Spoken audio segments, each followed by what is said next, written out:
வணக்கம்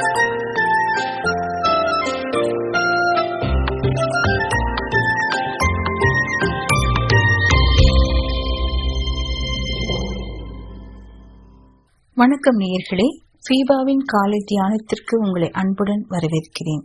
எல்லோரும் புதிய வருஷம் சந்தோஷமாய் இருக்கட்டும் என்று வாழ்த்து கூறிக்கொண்டாலும் சிலருக்கு அது சோகமாக தோன்றும். ஏனென்றால் உலகத்தின் பொருளாதாரத்தின் உறுதியற்ற நிலை, அரசியல் குழப்பங்கள் மற்றும் உள்நாட்டிலும் அயல்நாட்டுடனும் காணப்படும் பகை முதலியவை புதிய வருஷம் சந்தோஷகரமாய் இருப்பதற்கு சாத்தியமுண்டா என்று மக்களை ஆச்சரியப்பட வைக்கிறது. இந்த குழப்பத்திற்கும் கலக்கத்திற்கும் மத்தியில் நம்மை சிந்திக்க வைக்க வேண்டிய கேள்விகள் ஆவன. நான் எந்த விதமாக புதிய வருஷத்தை கழிக்க வேண்டும்? இந்த புதிய வருஷத்தை சந்தோஷகரமானதாக்குவதற்காக நான் என்ன செய்ய வேண்டும்? என்னை சுற்றி இருப்பவர்களுக்கு இந்த புதிய வருஷம் சந்தோஷகரமாய் இருப்பதற்கு நான் என்ன செய்ய முடியும்? புதிய வருஷம் சந்தோஷமாய் இருப்பதற்கு ஒரு வாழ்த்துதல் போதாது, வாழ்த்து கடிதம் அனுப்புவதும் பெற்றுக்கொள்வதும் போதாது. தீர்மானங்கள் எடுக்கப்பட வேண்டும். நடக்க வேண்டிய காரியங்களை செய்து தீர வேண்டும். அவ்விதம் புதிய வருஷத்தை சந்தோஷமாக கழிப்பதற்கு சில தீர்மானங்கள் நமக்கு உபயோகமாய் இருக்கும். முதலாவது, தேவனிடத்தில் எதிர்பார்த்தலுடனும் நம்பிக்கையுடனும் வாழ வேண்டும். தேவன் நமக்கு வாக்கு பண்ணியுள்ள ஆசீர்வாதத்தையும் ஒத்தாசையையும் விசுவாசத்தோடும் ஜெபத்தோடும் சுதந்திரித்துக் கொள்ள வேண்டும். உலக சூழ்நிலைகள் எவ்வளவு இருளடைந்திருக்கிறதோ அவ்வளவுக்கு அவ்வளவு நம்பிக்கை கொண்ட கிறிஸ்துவ வாழ்க்கை பிரகாசிக்கிறதாய் இருக்க முடியும்.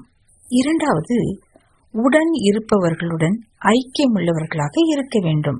பரிசுத்த பவுல் ஆராதனைக்காகவும் அந்யோன்யத்திற்காகவும் கிறிஸ்தவர்கள் ஒன்றாக கூடுதலின் முக்கியத்தை உணரும்படி அடிக்கடி வற்புறுத்தி இருக்கிறார்.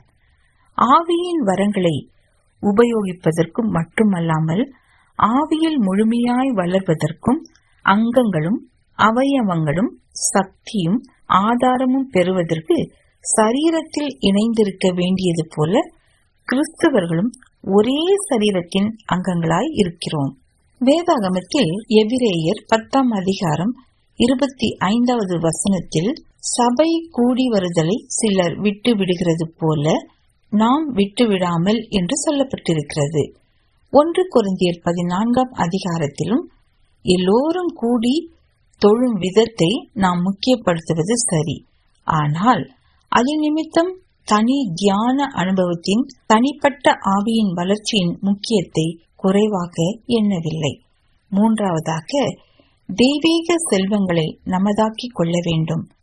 வரலாற்றின் முழுவதிலும் தேவன் பலவான்களை அழிப்பதற்கு பலவீனர்களையும், பெரியவனை தோற்கடிக்க சிறியவனையும், ஞானவானை பிரமிக்க வைப்பதற்கு முட்டாளையும் தெரிந்தெடுத்தார் என்று பார்க்கிறோம். அது கிதியோனுடைய 300 பேர் கூட்டமோ அல்லது தாவீது கோலியாத்தை தனியாக சந்தித்ததோ அல்லது ஏழ்மைப்பட்ட ஒரு தாய் தன் பிள்ளைக்காக விண்ணப்பம் செய்ததோ, மக்கள் அவருடைய பலத்தை தங்களுடையதாக்கிக் கொண்டு அவரது வல்லமையை வெளிப்படுத்தின போதுதான் தேவன் தன்னையே வெளிப்படுத்தினார் என்று நாம் பார்க்கிறோம். ஆனால் ஆண்டவருடைய செல்வங்களை நமதாக்கும் பொழுது கவலைக்கும் வேதனைக்கும் இடம் உண்டாகலாம். அப்பொழுது நாம் ஞாபகப்படுத்திக் கொள்ள வேண்டியது என்னவென்றால், தனக்கு விடுதலை வேண்டும் என்று வேண்டிய போதும் ஆண்டவர் பவுலுக்கு கொடுத்த பதிலே, என்னுடைய கிருபை உனக்கு போதும், பலவீனத்தில் என் பலம் பூரணமாய் விளங்கும் என்பதே ஆகும். நான்காவது, நாம் நம் ஆண்டவரின் வழிகளையே உறுதிப்படுத்த வேண்டும். அநேக தரம் நம்மையும் நம்முடைய தேவனுடைய ஊழியத்தையும் நம்முடைய கெட்டிக்கார தனத்தாலும் நம்முடைய சொந்த வழிகளாலும் பாழ்படுத்துகிறோம். நம்முடைய திட்டங்களை நாமே வகுத்து ஆண்டவருடைய ஆசீர்வாதங்களை நாடுவதற்கும் அவரது திட்டங்களை அறிந்து அவைகளில் செயல்பட்டு அவருடைய ஆசீர்வாதங்களை பெறுவதற்கும் வித்தியாசம் உண்டு அல்லவா?